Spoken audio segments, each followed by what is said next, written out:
नमस्कार, चुनावी जंग में आपका स्वागत है। आज हम बात करेंगे चुनाव आयोग और उसके सामने रोज आ रही नई नई चुनौतियों की। चुनाव आयोग ने तय किया है कि समय पर वो चुनाव कराने का अपना सारा प्रयास कर रहा है और उसकी तैयारियां जोर शोर से चल रही है।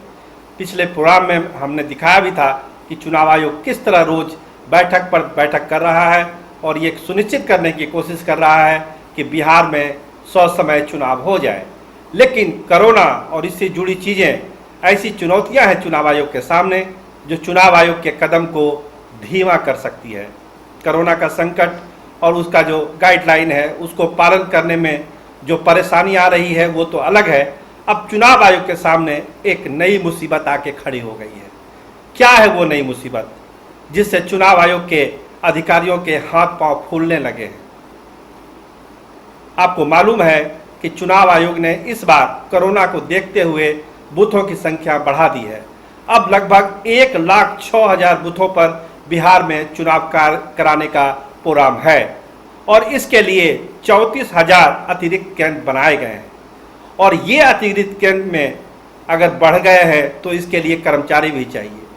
ऐसे एक अनुमान है कि करीब 6 लाख कर्मचारियों की जरूरत पड़ेगी बिहार में चुनाव कराने के लिए इस कोरोना काल में, जिसमें 1,80,000 वैसे अतिरिक्त केंद्रों के लिए है जो नए बनाए गए हैं।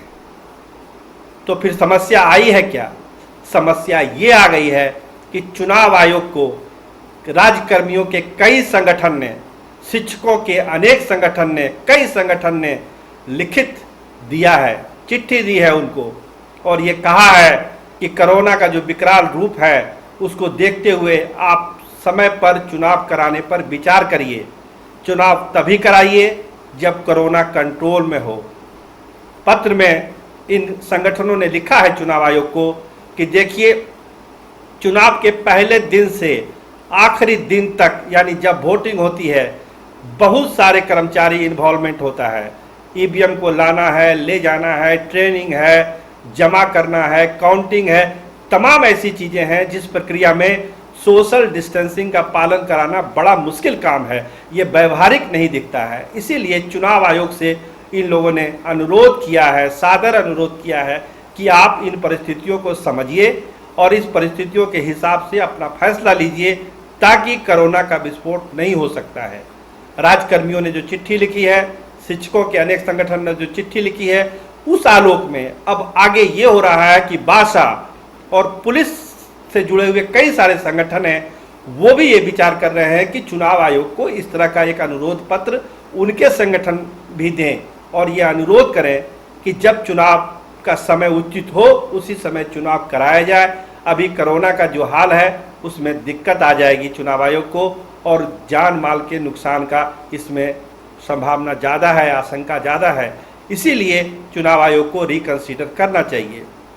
तब ये जो पत्र लिख दिया है अनेक संगठनों ने, राज्यकर्मियों के संगठनों ने और कई शिक्षक संगठनों ने, इसका प्रभाव ये पड़ रहा है कि अब चुनाव आयोग ये सोच रहा है कि अगर पहले तो हम उनको मनाने की कोशिश करेंगे, ये कन्विंस करेंगे कि आप इत्मीनान रहिए, हम लोग कोरोना के गाइडलाइन का पालन करेंगे। लेकिन अगर वो नहीं माने और भी कई संगठन अगर इसमें जुड़ गए उस मांग के साथ, तब फिर चुनाव आयोग क्या करेगा? इतने बड़ी संख्या में बाहर के राज्यों से तो कर्मचारी आना बड़ा मुश्किल काम है और ये ऐसा लगता है, ये प्रैक्टिकल भी नहीं लगता है। तो फिर ऐसे हालात में चुनाव आयोग को बड़ी दुविधा हो जाएगी और ये बड़ा मुश्किल हो जाएगा कि चुनाव आयोग किस तरह से बिहार में चुनाव कराए। तो ये जो पत्र लिखा गया है कई संगठनों से, इस पर विचार चल रहा है, लेकिन विचार दूसरे संगठन भी कर रहे हैं कि अब हम भी चुनाव आयोग से ये अनुरोध करेंगे कि चुनाव की तारीख को बढ़ा दिया जाए।